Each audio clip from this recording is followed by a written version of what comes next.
Yeah. You good? Oh, yeah. All right. All right, Gabby. So we're going to start off the episode today with a pressing question to you that we didn't talk about, but I think it's important we know before we start. Who is more photogenic, BG or myself? Man, that is messed up. I'm just saying. I think it's important that everyone knows where we stand before we start. Oh, man. You can think about it, and we'll. You know, when I first started photography, I actually did do a photo shoot with Brian. Did so, you? I guess I'll have to do a photo shoot for you too. I was gonna say, well, I'll get back at you. All right. Thank Fair you enough. for that. I love that answer. I'm very right down the middle. Right down the middle. All right. And they were great, even though it was so windy. Remember that day? Yeah. No, that was great. That came out great though. Her hair was flowing. She looked like friggin' goddess. And then Theo had no hair. He looked like a little Quasimodo. That's all right. Yeah. I still see. I had really no idea what I was doing at that point. No, you did great. Yeah. How long ago was that? Great. Theo was a couple months old, so that was. Oh damn. Yeah, that was probably in early 2020. Yeah. All right. Yeah. Yeah. So that's good. You thought I knew what I was doing. I thought you did great. Yeah, we'll touch on that. All right, so let's get into it. Obviously, what we talk about on these podcasts is a lot of what people feel behind the scenes that a lot of people who know you may not know about, right? But we'll start with what they do know about you, which is your passion and your business in photography, and kind of how that started. We'll give kind of the origin stories, if you will, right? Because it's kind of a funny story on how you stumbled upon photography, correct? Oh, sure is. All right, so let's hear how you kind of came about with that. So, you'll hear a lot of photographers say, oh, I always loved it, but it was my last day of junior high, and my friends and I threw this big house party at one of their houses, and long story short, I'll spare the details, but I was grounded the entire summer after that. And I remember waking up and going downstairs, and my mom threw this pamphlet on the dining room table and said, pick a class. You're going to summer school. Don't think you're going to sit around doing nothing all summer while you're grounded.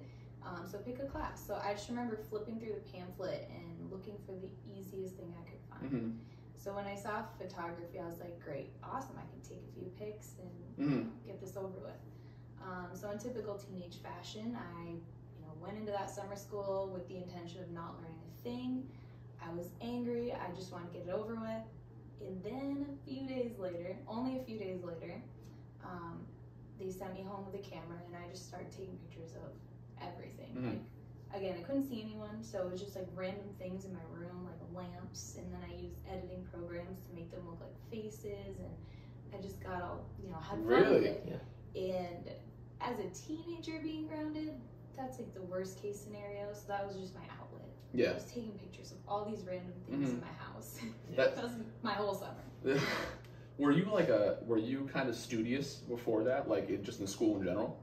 No. I can't say that I was. Yeah, hey, at least you're honest. As I say, you probably could join the party there with all of us. So. Yeah. So what was it that caught your interest with photography? Was it around you could be creative and use your imagination? Yeah, and at that time it was just this outlet of, I was sad that I couldn't see my friends for the summer, but then I was like, well, this is really cool. I didn't know how fun this could be.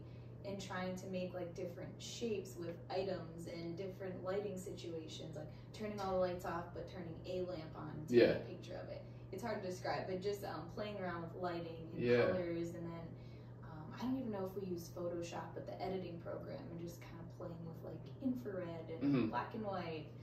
So does some of that stuff that you learned then, do you still carry that with you now? Like a lot of stuff you learned, or do you kind of more so, is it just more basic stuff you learned then? Yeah, just the basic stuff. Okay. I mean, that really was the first time I kind of picked up a camera. Yeah. So it just introduced me to how fun it could be. Yeah. I didn't even consider taking pictures of people or anything. I've been shy my whole life. Yeah. I still consider myself pretty shy. So yeah, it was just random items. Yeah. So you basically did that, we'll call it a hobby back then, would you say, for the summer, and then you put the camera down and kind of were like, all right, I'm back to my friends. Yeah, back to my friends. Yeah. I mean, I was always the friend who would take photos. I have so many pictures. So I graduated high school in 2009, so it's not like Instagram or taking pictures wasn't as big of a thing as it is now. But I could say I was always the person to take pictures after That's awesome. Yeah, I was back to my friends and the photography geeks. I don't know them. Right. So then, what made you go back to photography? Like, can you take us back to, okay, was it something that was going on in your life? You're like, I just need to rediscover photography, or how did you fall back into photography? Yeah, that's an awesome question. So, like I said, I graduated in 2009. So fast forward to my late 20s. Mm-hmm. And at this point, I have a husband. And great guy, he said to me, he's not bad. He's all right. Yeah, he's awesome. So I was working this job that I felt really stuck in, just a dead-end job. I was depressed. I didn't really have any outlet or a hobby. And my husband said, you know what? You always like taking pictures. We had this nice Nikon digital camera that we bought together for trips. He goes, you love taking pictures. Why don't you do that? Why don't you do that again? It makes you happy. Why don't you take pictures of people? You could even make money. I'm like, okay, whoa, you're crazy. Yeah. Right. I'm shy. I'm not that person. Right. Please no. But he said it a couple times, and I was just in that state. I needed to do something, and it was an outlet for me before. So I decided, let's try it out. Yeah. So I just kind of got everyone I knew, like friends, family, friends of friends, anyone that would let me take pictures of them. And I enrolled in this adult ed class, and I would go from work a couple nights a week and to this photography class with like-minded people trying to learn the same skill. And we were all beginners, so I didn't yet know what comparing yourself to anyone else was like. It was just a fun outlet thing. Doing shoots for free just to get any experience. Right, so like all of that was like pro bono work at that time, right? You're just doing getting experience. You used an interesting word, and it was stuck. And we did an episode on being stuck, and I know exactly what that feels like. And I just want to understand if it kind of felt like this. And so to me, stuck was you get up, you do the same thing basically every single day. You go to a job that you're not fulfilled with. You come back to your family that you love, but there's nothing that really excites you, right? And you want more out of life. You need something that gives you purpose, that gives you fulfillment, that is something that you're passionate about, that is also helping others, that lights other people up. Was that kind of like what you're feeling like when you say stuck? It's exactly it. Yep, I was, going to my cubicle every day, leaving, going home, making dinner, watching TV, going to bed, doing the same thing, which it works for some people. Right. But some of us, our spirits aren't like that. Yeah, for sure. Just not like that. So where did you see yourself? Like, so before, like while you were stuck, right? If I had talked to you then and said, what are you going to do for the rest of your life? What would you have said? Not this job. Right? So it would have been something else, but you didn't know at that point. Right? So it's like, I'm not, like, that's what I think is a big component in being stuck too is, I'm not going to be here forever, but you have no idea what's next. Yeah. And like that bridge you have to cross is like that fulfillment bridge. Like, okay, where am I going to get this excitement from? Where am I going to get this like feeling that I know what I want to do for the rest of my life? And that ended up being photography for you. Yeah, and it's scary because a lot of people feel stuck. Yeah. And they just kind of get used to that, and then all of a sudden 5 years goes by. Yeah. 10 years goes by. And they don't even love what they do. They don't like their job.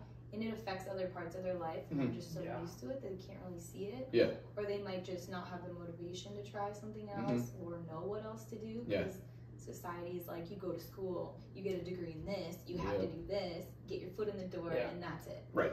And what's crazy too is when you are going to a job, I'll use it as a job because it's not a career. When you go to a job you don't like, it takes energy out of you. Yeah. So when you do come home, you're not necessarily motivated to look for a job. You're not necessarily motivated to start that passion project or anything like that. Yeah, that's a good point. But what John and I always recommend, and I'm sure you would say the same thing, is figure out what gives you energy. For John and I, it was always fitness. And we now know too that it's not just fitness, but we really enjoy speaking to people and trying to help inspire, motivate, and educate them. You discovered photography now. Was there a moment that when you dabbled back into it, you took the class, right? when was that moment that you're like, yep, this is it, like I found it? Did you have that moment? Do you remember a moment like that, or was it kind of just like the ball just kept rolling with you? It was, I think it's like a mixture of moments. So it was the families that, or the couples. So I started mostly with families and some couples. I didn't dabble in weddings right away or anything. Yeah. That takes time. Oh, for sure, I bet, yeah. But it was delivering these photos and getting, you know, a good response. Like, thank you, I'll have these forever. And then, you know, families with kids or babies, like, that's what they're going to show their kids. And I know it sounds corny and cliche, that's but awesome. That was really like, wow, like, my cubicle job doesn't do that. It doesn't say thank you for being you and doing this thing. Yeah. Where, you know, people do. And, yeah, it was special. And I was like, this is cool. And it got me out of my comfort zone, out of my shell. Because, again, I'm shy. Right. I'm doing a podcast right now. That's insane. Like, yeah, say that to yourself like a year ago even, right? You're like, oh my God, a month ago, right? It's funny you say that, because a similar moment for me, and that was when we did our first camp. So, like, we were in it for a few months at that point, kind of just doing this stuff and preparing for what we wanted to do in the summertime with the camps and all that. But the moment where I was like, all right, you're on the right path, was we had just finished up a camp. It might have been our first or second camp. And one of the parents texted us a picture of her, second camp, a picture of her son. He was the youngest of the group. Yeah, he was 5 or 6. He was 5 or 6. And it was a picture of him on his bed with a notebook. And he was writing out like a speed and agility program, and he drew pictures of like the drills and stuff. And it was, so she sent us a picture of him holding it, and then the picture of the actual notebook. And so I just wanted to send you guys this. He had so much fun. He keeps talking about how he wants to build one in the backyard, like. And it was just like I texted the picture. I'm like, dude, like, we're doing something here. We may not know fully yet like what the full picture is, but we're on to something. So, like, you're absolutely right. Like, my cubicle job doesn't give me that, you know? Like, my 9 to 5 would never provide me that. No. And that's where it's like that spark gets lit, and okay, I want to do something like that again. Yeah, those are the signs where it's you're on the right path, and it's you want to keep going, even when you have those tough days where you're like, oh, you know, this didn't really go according to plan. But then all of a sudden something will show itself where you're like, you'll get a message where it's like, hey, really appreciate, because you're creating memories. Everything that you create, it's something for families to look back on. You know. Now, you've been a photographer now for 3 years, right? A little over 3 years. Yeah, as a business, a little over 3. If you take us back to year 1 compared to now, we always talk about imposter syndrome. Would you say from year 1 to year 3 now, does that still exist, and how do you normally navigate that? It can come up, but not like it used to. It's a whole different ballgame now. So how was it when you first started then? So imposter syndrome, and like, just to define it, because I told a couple of my family members, you know, that I was going on the podcast, and I'm going to talk about imposter syndrome. They're like, what the hell is that? Yeah. So I think everyone has like a little bit different of a definition, but to me, and you know, tell me what how you guys define it. Yeah. But imposter syndrome to me was like having these qualifications. Like I knew what I was doing with the camera, but I didn't feel confident. I felt like less than because I was new. Like, for example, you know, who am I to charge this amount when I just started? Or who am I to take money at all, right? Even though I knew I could and I deserved it, and I put a lot of time and effort and education and buying the camera gear to get started, and I still felt like, but who am I to charge for this, you know? So like feeling less than. That's exactly it, and you're right, because we will still have these conversations like you just described, like, and we're really in our first year too, essentially, like of being in like the fitness and coaching realm. We started this probably in like early summer, so we're still like not even half year into it really. And when we talk about the things we're doing, we do the same thing, and we go back and forth, and it's like a constant. Every time we have to bring up price on something, what do we charge for this camp or for this program or whatever it is, we go back and forth for like more than the night, and we text about it the next morning too. And I'm like, man, I don't know. And he's like, yeah, but this, and I'm like, yeah, but that. You know, and it's like, because in my mind, and you're better about it than I am, I'm more like you are. or were, I should say, where I'm like, who am I to say this is what this is worth? Even though I know the hours of work we have to go into making the program and implementing everything. There's work behind the scenes people don't see, much like yourself. I can totally agree with everything you said there, because I'm living that to this day still. I think a lot of times too, people get caught up and you need a certain certification, right? You need like all of these degrees. But at the end of the day, it's, my view on it is a lot of experience, right? The more you do something, the more confidence you're gonna get. Yep. And I remember Ed Milet shared a great quote where he said, there's no imposter for being you. Right. So when you are actually you, you know, and so I kind of live by that now, because when I can show my personality and then I'm being myself, and I'm not an imposter. Right. You know? And people know when you're being genuine or when you're not. Yeah. Yeah. You know. For sure. Yeah. And you have to, certainly experience helps that. Like you're able to be like, you made a good impression on your clients, and your work spoke for itself, and then you can kind of get that confidence up, and then you feel better about, I'm sure, the imposter syndrome not creeping in as much. Yeah. Right. And it's hard when you're building a clientele, no matter what business you have. It's hard to, you set this price and you're not super confident with it, or I think imposter syndrome goes hand in hand with comparison syndrome. For sure, I agree. I looked it up, it's a syndrome too, but it's hand in hand. So you're comparing yourself, and where am I going with this? This is perfect. So are you saying, like, with the comparison thing, are you constantly comparing yourself and like your business to other photographers? Or were at one point, like when you first started, like you said, with pricing, right? With even maybe with like I could be wrong here, like a style of photography, if that makes sense, right? You know what I mean? Like, would you compare yourself in that sense too? Yeah, absolutely. So when I started and I made it a business, I went and made a Facebook page and an Instagram, right? And I would second guess everything, like, should I post this, should I post and it takes a while to get your style and know what your ideal client is. So getting to know what your ideal clientele is, that's interesting, is a whole topic in itself. But so it takes a while to learn that, right? So I would be posting, but I would be following all of these photographers who were 10, 20, 30 years in business, had thousands of followers, right? Because we think it's all about followers with social media. It's not. I've learned that. So they had all these followers, super well-known photographers. So when I was scrolling, I would start to feel less than. And I would start to feel small. And I'm like, how do I get to that point? There's these beautiful pictures of these couples on mountaintops in national parks. Yeah. And I'm sitting in Connecticut trying to start a business, just like giving free shoots away to get people to notice me. Right, yeah. So I started feeling really small, and I'm like, okay, I realized that this isn't helping me. It's not helping me grow. It's not motivating me. So I unfollowed all of them and instead started following how to start a business, beginner photography, how to market yourself, how to run mini sessions, how to get clients, right? So then as I'm mindlessly scrolling, because we all do it, right? Absolutely. I'm learning instead, and it's motivating me and helping me grow, and I could slowly start to incorporate those amazing photographers back in my feed, but not feel that's a really interesting method. You completely substituted comparison with education.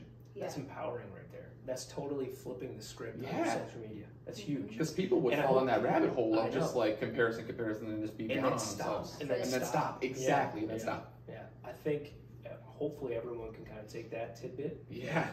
It doesn't matter what business they're starting in. Yeah. Because even we get caught up in that too. We'll see fitness people that have been doing it for years. Yeah. And we'll kind of say, oh, geez, like they have these amazing fitness facilities. And one of our goal is to have a facility. But you're basically saying you got to follow the people that are going to get you to there rather than follow the people, and not necessarily follow, you can follow them still, but just understand your perspective, or their perspective. They've been doing this for a very long time and you're just starting out. So you're essentially comparing your beginning to someone else's middle, or someone else's end. Exactly. Like, what are you even doing? Why? Yeah. Right. But I didn't. Everyone does. I think everybody. I think that's a lot of times that stops people from even trying. Yes. Because they see someone's either middle or journey of 10, 20 years, and it's like you can't compare that. You can't. Because I'm sure their first year, like if your first year, you know, you were maybe doing some shoots for free, charging very, very little just to get that experience. You know, that's I applaud you for doing that. That's very smart. So let me ask you this, and this isn't on our rundown here, but now we're on the topic of it. So what? Because we talk about comparison, we talk about imposter syndrome. To me, with all those things, is like encapsulated with the word fear. A lot of times, like, so when we do things, and I'm sure I can speak for you here too, when you were doing things for the first time, or even like the second or third time around while it was still new to you, things were still pretty like scary. Like the whole process was scary. Do you remember that, and kind of how was it just experience that kind of helped you navigate past that? Do you still feel that sometimes? Like, is fear part of a lot of what you're doing with your business and the way it's growing so rapidly? Yeah, absolutely. You know, when I was feeling that comparison and that imposter syndrome, I just turned to some like YouTube videos and self-help books and podcasts, and I really narrowed it down to 3 topics, and one of them is confidence. So the opposite of fear. And I even came up with this little phrase, and it's just consume some conscious confidence. Love that. I broke it down into 3 parts. So the first one, consume, is just like what I was describing. What are you asking myself? What am I consuming on a day-to-day basis? Am I consuming things that are making me afraid and, like, you know, putting more fear into me by comparing myself to all these well-known photographers traveling the world? Or am I consuming content that I can learn from, grow from? And then conscious, I think of like your consciousness, like the things you're telling yourself. So like that self-talk. Self-talk, it's a real thing. Right? Is it not? And I still do that to this day. So just kind of paying attention to what your self-talk is. So for people that don't, you know, understand that, the average person has over, 6,000 thoughts a day, I think. Yeah, something like that, according to Google, but if you have ADHD, maybe you have like 20,000. Right, exactly, so you're talking to yourself all day long, and that can be really dangerous sometimes. Absolutely. Like even this past Saturday, I had a little episode of myself because I had my farm minis, and I double booked somehow. It's a long story on how, but I double booked a slot, right? So I contacted the girl that I knew that I'm kind of friends with and asked her to move to an earlier slot, but now I had less time to set up. Right. So I'm at my, I do a lot of my shoots behind my mom and stepdad's house. It's like tobacco fields and barns and farmland. So I store some of my props in the barn, and there's this big A-frame, this big wooden A-frame that I was using. And for the life of me, I don't know why this happens on the day that I need it not to, but I couldn't get the beam out of the barn to open the door. So I'm literally yelling at myself. Like my self-talk, I'm now fueling this fire that I built in my brain, and it wasn't healthy. And I'm like, oh my God, I always do this to myself. I'm so stupid. I'm swearing, I'm cussing at nothing in the barn, right? And then I had to say to myself, okay, this self-talk, how is this harmful? Yes. Is this helpful? No. How can I change it? Literally my method. So I go, that's huge. I go, you can do this. You learned from another mistake. You learned the hard way. You got to make this work though, because people are showing up soon. So get it together. Screaming isn't helping. So I calmed myself down. I ended up like taking the A-frame down sideways and somehow getting it out like sideways and sliding it, and my anger, adrenaline, and shut that out. And I made it work, and I had that whole thing set up as the people were pulling in. And like that's just the power of, even to this day, your mindset and like your self-talk. It could be harmful. Or, you know, I was ready to fake an injury and go to the ER. Sorry, minis are canceled. I was up in the barn and this fell on me. Well, it's like you control your thoughts. Your thoughts don't control you. But that's huge for you to recognize that in a pattern, interrupt it. Because you're running a business, no matter what business you have, things are going to happen. And you gotta, my last C is the confidence. Like you have to sometimes pretend like you have it all together. Like they rolled up to the shoot. Hey guys, how are you? It's so good to thank you for switching. Like I didn't just have a meltdown. In a barn, yelling to nothing. Exactly. But no matter what business you run, things are gonna come up, and that fear is gonna get in the way, and your self-talk is either gonna pull you out of that or just make it way worse. Yeah. So can you talk about the trips you recently went on? You know, Josh, is one of our good friends, and he was telling us about the amazing trips that you went on. Can you just talk to us about how that might have helped your photography evolution and maybe open up another side of your creativity? Yeah, absolutely. So for those people that don't know me, my number one fear is flying. Yeah, I was going to ask you that too, right? It makes me really? It's like that? Yeah, like that 7 a.m. flight, I'll do a shot of tequila just to get really? out. Yeah. Wow. Like terrified. Yeah. So I really wanted to go outside of my comfort zone though this past March, and there was a photographer's retreat in Utah. I was like, oh, Utah's pretty cool. And again, I'm a shy person, so I just decided to sign up for it before I could think too much about it. Right. So I just flew there by myself and just met up with a bunch of girls that I didn't know for the weekend, and that's awesome. I learned so much. Yeah. And surrounding yourself with those like-minded people and having all these experiences. Like these girls were all from different states in the U.S. and I still talk to a lot of them today. It just ignited this thing in me, and I'm obsessed with the West. So I'm always for your social skills, talking about how like now did that stem from like those trips? Like before that didn't exist.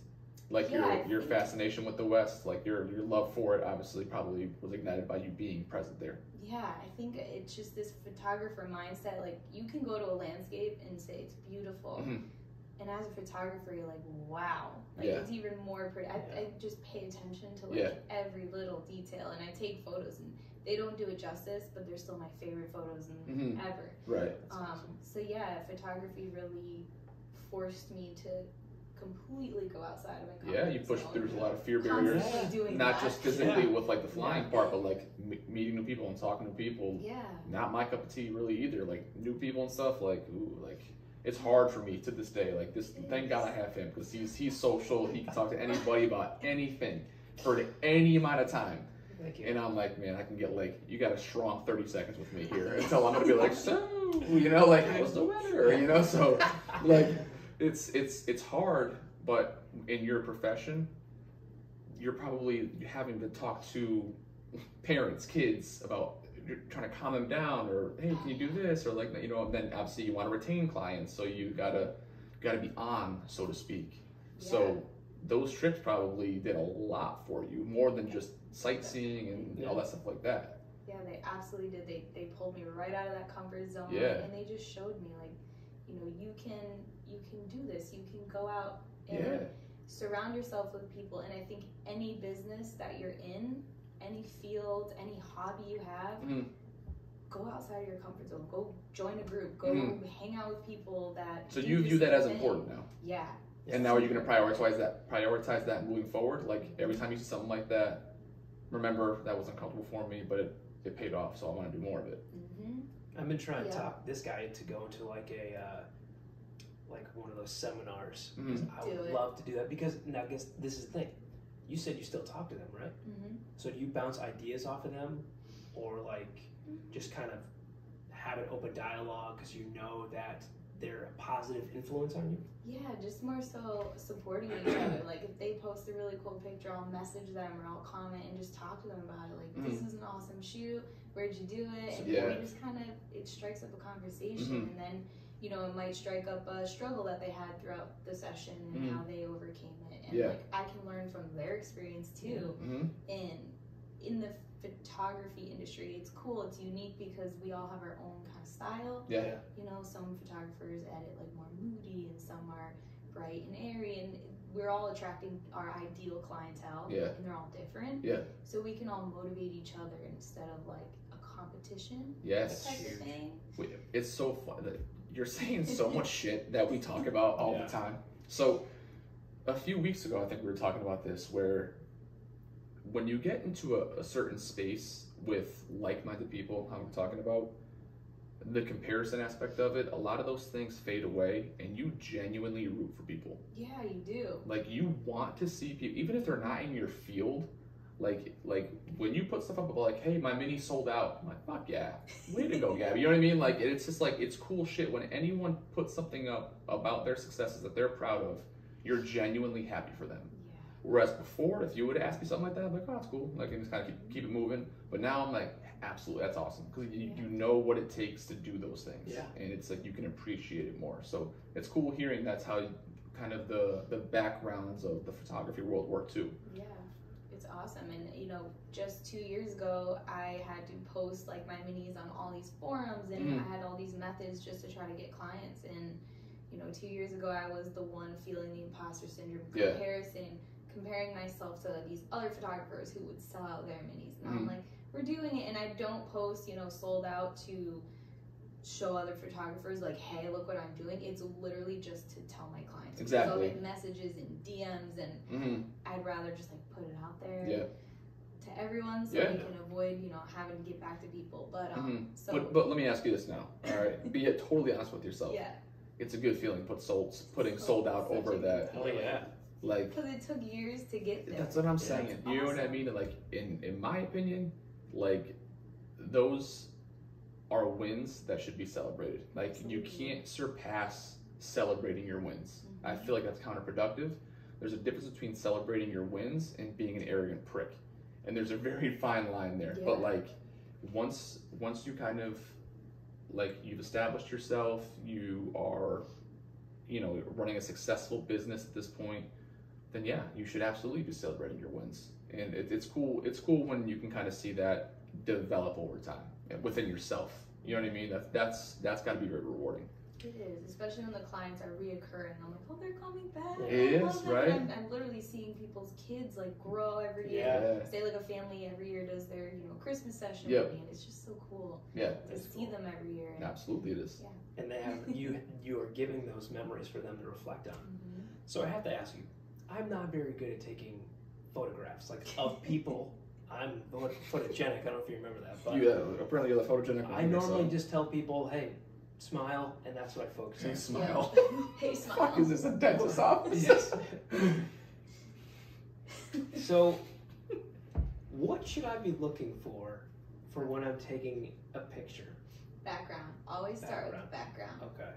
And now, when you say background, is it like what are you normally looking for? Something with not a lot of distractions. Okay. If there are, I will remove those. I don't really do like Photoshop and all that, but I will remove distractions. So if you look at my photos, I always want people to be the first thing that catches your eye. Yeah, like I literally give outfit guides so that the outfits don't take away from people's faces, if that makes sense. When you look at the photo, I want you to see them first, the background after. I like that. So like nothing distracting. Right? Does that make sense? It does make total sense, yeah. So if you take a picture of someone and they could, you know, be gorgeous in a great outfit, but there's like a stop sign right near them. Like that's what you're gonna see. Yeah. Okay. Or if they're wearing, you know, a bright neon shirt, you're gonna see that shirt first. Right. Yeah. And what would you say your style of photography is? Very rustic and moody and earthy. I go with like all the same colors that my house is. Like it's just my personality, it's who I am. Like these are the colors I love. Warm earth tones. Nice. You know, you've been to my house. It's pretty plain. It's very earthy. So I try to just make who I am kind of come out through my work. That's awesome. Now, with your so you said before that you use the farmland area behind your was it your mom's and stepdad's house, right? Did that kind of like shape and mold your style, like with those tones in those fields? Absolutely did. I even named my business about it. A lot of people are like, "Oh, is your name Ashley? Ashlyn? Is that your last?" No, my name's Gabrielle. Like has nothing to do with it. And then if they really want to know, I'll tell them the story about you know, going back to the beginning of the podcast where we were talking about like how I got started. Just like asking friends and family to go out back behind there. It's the fields I grew up on, learned how to dirt bike on, and played on as a kid. So it's the best place to bring people. Like I felt comfortable there. So I was like, all right, I'm doing this uncomfortable thing. How about you guys come here and I'll take pictures of you because I at least feel okay there. Right. That's a really good point for other people too. Yeah. Like if you have that fear bring people to maybe like photography. Bring them somewhere that you know you kind of are comfortable. So at least those nerves. Make it as comfortable as you can for yourself. That's an amazing story, by the way. I love that. That's cool. Yeah. So I was looking around at the fields and all the ash gray colored tobacco barns. It's just my favorite place. It's very simple, but I was like, you know what? I just kept saying all these random words, trying to think of a business name. So I was like, Ashland. That's how I came up with the name. That's awesome. That is pretty cool. So, it's named after the gray tobacco barns. But it's simplistically yes, but much more than that, obviously. Yes. So like that's deeper meaning for sure. Yeah, for sure. Have I thought about changing my name to Ashley? Maybe. I got too many forms of my name. I can't have that mess. So you're at a good point now in your career, okay, where just knowing you a little bit now and understanding your ultimate goals and where you want to be with your business, obviously, the transfer of going from a 9-to-5 to full-blown entrepreneur. Own my own business. This is what I do for a living now. This is what I rely on. Are you nearing that part of your life, do you feel like? Yep. I'm taking all the steps. There's a lot of behind the scenes stuff, but yes, I'm definitely doing it. Yeah. And I don't even care how crazy I sound, like, working a good state job. It's not it for me. That's not it. And when I tell my friends or even share with coworkers or family, I mean, my family gets it by now. I've been for sure. telling them for years now. Yeah. They just they don't understand, but it's okay because they don't have to understand because it's not their life. Okay. Right. And they're gonna love me anyway. So. Damn it, I love this so much. All right, so when you say they don't understand, okay, kind of explain that a little bit because I can certainly relate to that. I know you can too. What about it do you think they don't fully understand? They're like, you're crazy. You got your degree in this thing. You always wanted this job, and working for the state has great benefits. The pay, the starting rate, everything. Like, are you? Like, I've already been asked to do a promotion at my job, and I said no because I have another plan. Yeah. In that plan, getting this promotion doesn't align with my goal. Right. Yeah. And they don't understand. Like my supervisor. They don't have that vision. What? Yeah. Are you okay? Yeah. I'm like, I don't even want to get into it. Okay, and I was like, so do you get into that only with certain people? Yes. Right. So strangers, no, because they don't understand. Exactly, they haven't been on the journey with me. Someone like my husband, he knows how hard I work. For sure. Editing till 1 a.m., getting up for work the next day, like all the behind the scenes, like stressing out and running from shoot to shoot, but also loving it at the same time, right? Because that's what passion is. Yeah, it's true. Do what Love you the love, hustle. even when you hate it. Yep. And it's a different kind of stress. Even when it's tough. Yep. So I'll only share that with the people that know me and kind of have been there for the journey. Yeah. And it's funny too because they may support you. Yeah. And be like, go for it, right? But it doesn't mean they understand it or agree with it either, though. Right. Which is a very interesting feeling. Yeah. And I was saying last week that, like, even talking to my wife sometimes, when I try to articulate some of the things that we're envisioning, I can't even spit it out the right way because I'm in my head. I'm like, you sound dumb because you're trying to get her to understand something that she just can't see. Right. And that's okay. And that's okay. She's still gonna support you. Exactly. And that's a hard part of, I think, making that dive and making that jump. You almost had to have blinders on. Yeah. Like you said, it's my vision. I see it. I know where I'm going. Right. And it's just very interesting that concept just kind of goes from like entrepreneur to entrepreneur, probably, if I had to guess. Like everyone probably has that issue. Yep. And I applaud you too because that carrot, dangling that carrot of promotion is pretty nice. Yeah. But for you to stay steadfast, I give you a lot of credit. Yep, because I have a different goal in mind. That's I have huge. to work towards that. I can't get sidetracked Yeah. because I'll just be, I'll do it someday. But meanwhile, that time's going by anyway. And that's another thing. Like, life is so short.